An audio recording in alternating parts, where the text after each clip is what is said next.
Molweni zinchomi zam, namflanje yamini yam, yozalwa, indi kliba amashumi amatatu. So this is 30. My South African wife and I have been staying with my parents in the USA for the last few months. Today, I can tell you that 30 is dirty. I woke up with the flu, but I'm ready for a new decade of life. Where do you want to start? This week, Shanae and I have a lot to share. After we took off the roof, we could see a storm was coming in. We found some tarps around the house, and we thought covering the shed would be easy. But of course, it wasn't. Oh, shit. Oh no.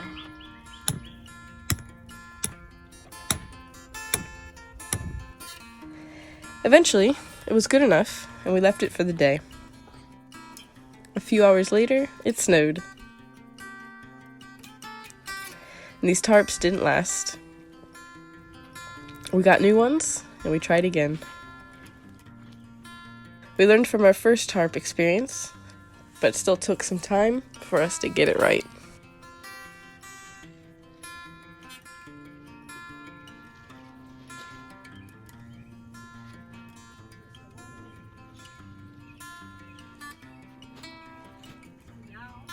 Go one side up. Looking pretty good. Uh-oh. We better hurry, Leafy.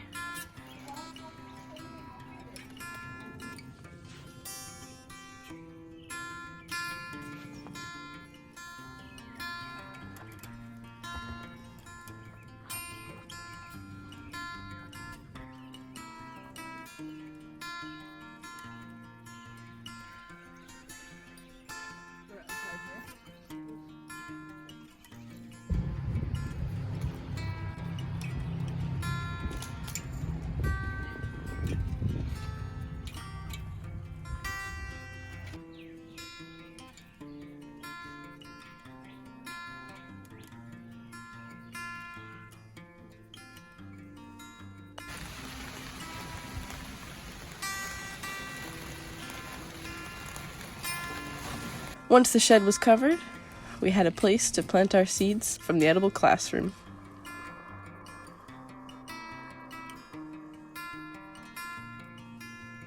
We had been collecting plastic containers from McCleary's pub over the last few weeks, and it was time for us to put them to use.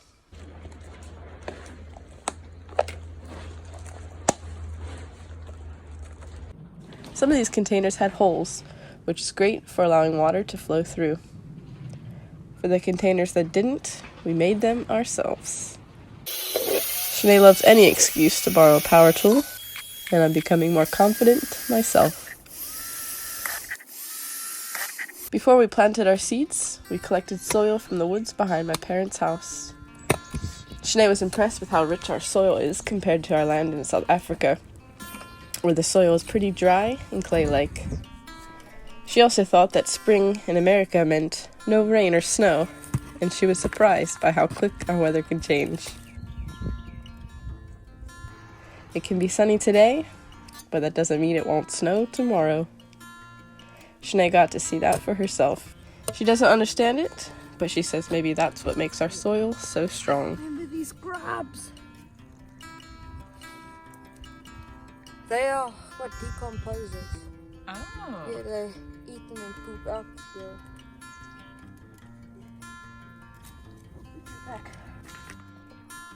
We want to create healthy soil so we can grow quality food. This is why we have been focused on composting, so we can improve our soil when we return to South Africa. This is also what led us to our new no-till approach.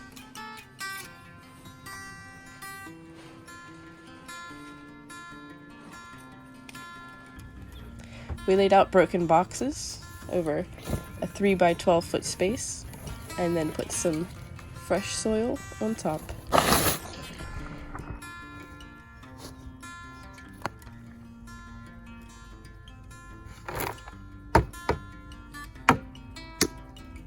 The idea is to build layers of healthy soil on top of weeds or dead soil.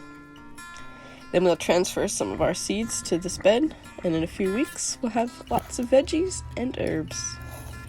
The cardboard box will decompose along with the weeds underneath. You're gonna put some. As we add more compost on top, we will create more layers of healthy soil. This new soil will form a strong foundation for us to grow more quality food together.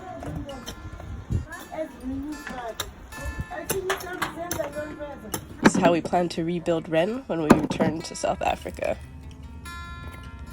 With the help of a lot of people, we are taking big steps forward. REN Off-Grid will be officially registered soon under our new name, and we'll be hosting our first official fundraising event at McCleary's Pub in Columbia, Marietta. This event will be in honor of my childhood friend, Brittany Brunner, who passed away a few months ago, just before her 30th birthday. Although many people loved her, she forgot for a moment that she was enough, and she left us June 6, 2021. Brittany's barbecue will be June 6, 2022. All donations will directly contribute to our goal of building the Enough Garden in the rural Eastern Cape of South Africa. This garden will be the first of many, as we aim to build gardens across South Africa through REN Off-Grid. This garden will be built in memory of Brittany, and it will be as colorful as she was.